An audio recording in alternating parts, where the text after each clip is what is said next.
பவுலுக்கு சிறப்பான வரங்கள் நிறைய இருந்துச்சு. அதில் அவர் சிறப்படுறதுக்கு கொடுக்கப்பட்ட வரம் என்னன்னு சொன்னால், அங்கே ஒரு பொம்பளை ஒரு அம்மா என்ன சொல்லுன்னு கேட்டால், உன்னதமான தேவனுடைய குமாரன் இவர் ரட்சிப்பின் வழியை நமக்கு சொல்லுவார் அப்படின்னு சொல்லி பவுலை உயர்த்தி பேசுது.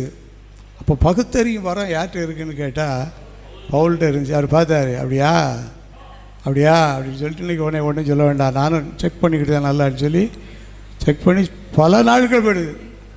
அந்த அம்மா அப்படி தான் சொல்லிகிட்டே இருக்குது, உன்னதமானுடைய ஊழியக்காரர் இவர் ரட்சிப்பின் வழியை நமக்கு என்ன செய்வார் ஆட்டுவார் சொல்லி. அவர் பார்த்தாரு, இந்த பேய் ஒன்றைக்கு பிசாசு இன்னையோட என்ன செய்யட்டும் ஒளியேட்டுனார். அதோடு அந்த அம்மாவுடைய ஆவி பொல்லாத ஆவி அதை விட்டு நீடுது, கண்ணி தெரித்தது, நாம் தப்பினதுக்கு காரணம் என்ன?